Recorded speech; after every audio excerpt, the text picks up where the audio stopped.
गीत सामान्यतः स्वर, पद और ताल से युक्त गान ही गीत है। इनमें एक मुखड़ा और कुछ अंतरे होते हैं। प्रस्तुत गीत के माध्यम से कवि ने हमारे जीवन में नदी के योगदान को दर्शाते हुए इसे प्रदूषण मुक्त रखने के लिए प्रेरित किया है। कवि कहते हैं, सबको जीवन देने वाली करती सदा भलाई रे, कल कल करती नदियाँ कहती मुझे बचा लो भाई रे। कवि कहते हैं, सबको यानी विश्व के सभी मानव सहित जीव जंतुओं, पेड़ पौधों को जल रूपी जीवन देने वाली कल कल करती नदियाँ आज हम सबसे विनम्रता से प्रार्थना कर रही है कि मुझे इस बढ़ते जल प्रदूषण से बचाओ। मर्यादा में बहने वाली होकर अमृत धारा, प्यास बुझाती हूँ उसकी जिसने भी मुझे पुकारा। सदैव अपनी मर्यादा का पालन करने वाली नदी हम सब के लिए अमृत की धारा है। जिस प्रकार अमृत पान करने वाला जीव अमर हो जाता है, मृत्यु के भय से मुक्त हो जाता है, वैसे नदी का जल अमृत समान है।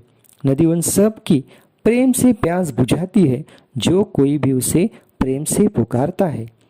परहित का जीवन है अपना, मत बनिए सौदाई रे, कल कल करती नदियाँ कहती मुझे बचा लो भाई रे। आगे चलकर नदियाँ कहती है, हमें प्राप्त यह जीवन परहित यानी दूसरों के हित के लिए, सेवा के लिए प्राप्त हुआ है। इसे समझ लो, सौदाई या पागल बनकर हम सब इसे बर्बाद न करें। कल कल करती नदियाँ कहती मुझे बचा लो भाई रे। गिरिवन से निकली थी तब मन में पाला था सपना, जो भी पथ में मिल जाए बस उसे बना लो अपना। गिरि यानी पर्वत, पहाड़ और वन यानी जंगल। नदी गिरिवन से निकली थी तब उसने अपने मन में एक सपना पाला था, अर्थात सपना था कि जो भी पथ में यानी रास्ते में उसे मिल जाएगा वह बड़े प्रेम से उसे अपनाएगी। मगर मलिनता लोगों ने तो मुझ में डाल मिलाई रे, कल कल करती नदियाँ कहती मुझे बचा लो भाई रे। परंतु बेचारी नदी का यह सपना हकीकत में नहीं आ पाया।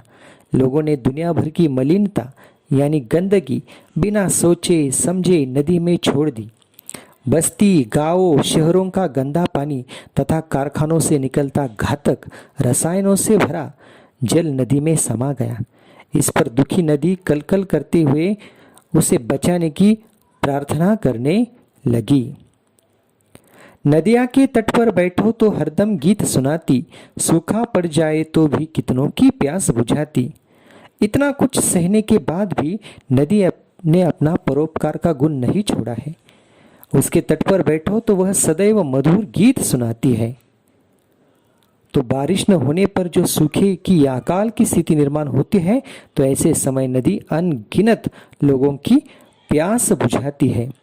बिना शुल्क जल दे देती, कितनी आए महंगाई रे, कल कल करती नदियाँ कहती मुझे बचा लो भाई रे। आज के युग में मुफ्त में कुछ नहीं मिलता। मुफ्त में ना हम कुछ देते हैं ना कुछ लेते हैं, चारों ओर पैसों का व्यवहार है। फिर भी इस स्थिति में भी नदी बिना किसी शुल्क, बिना किसी फीस से अपना अमृत समान जल विश्व को, जग को इस महंगाई के दौर में भी मुफ्त रूप में देती है। फिर भी बेचारी को कहना पड़ता है मुझे बचा लो भाई रे। नदियाँ नहीं रहेगी तो सागर भी मुरझाएगा, नदियाँ नहीं रहेगी तो सागर भी मुरझाएगा, मुझे बताओ नाला तब किससे मिलने जाएगा। आखिर नदी हमें सोचने पर मजबूर करती है। वह कहती है कि नदी नहीं रहेगी तो सागर भी मुरझाएगा, सूख जाएगा, और ऐसे में सोचो नाला भी किससे मिलने जाएगा। अर्थात सृष्टि में स्थित जल चक्र ही बिगड़ जाएगा, जो न केवल मानव जाति को बल्कि सभी जीव सृष्टि के लिए हानिकारक साबित होगा। हो हैया की धुन न दे कभी सुनाई रे, कल कल करती नदियाँ कहती मुझे बचा लो भाई रे। साथ ही ये विस्तीर्ण जल स्रोत सदा के लिए खत्म हो जाएंगे तो आपको नौका विहार का आनंद भी कहाँ से मिलेगा। हो हैया की मधुर ध्वनि भी आपको सुनाई नहीं देगी। इसलिए आप कृपा करके मेरी रक्षा करें। झरना बनकर मैंने नैनों को बांटी खुशहाली, सरिता बनकर के खेतों में फैली हरियाली।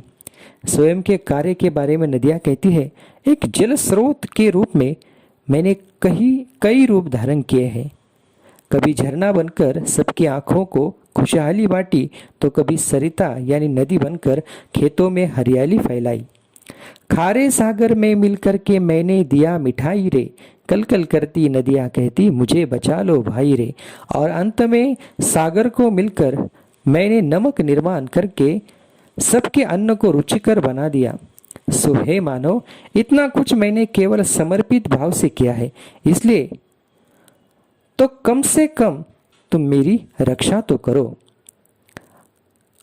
अंततः इस कविता द्वारा कवि कहना चाहते हैं कि हमें जागरूक होकर नदी सहित सभी जल स्रोतों की रक्षा करनी चाहिए। धन्यवाद।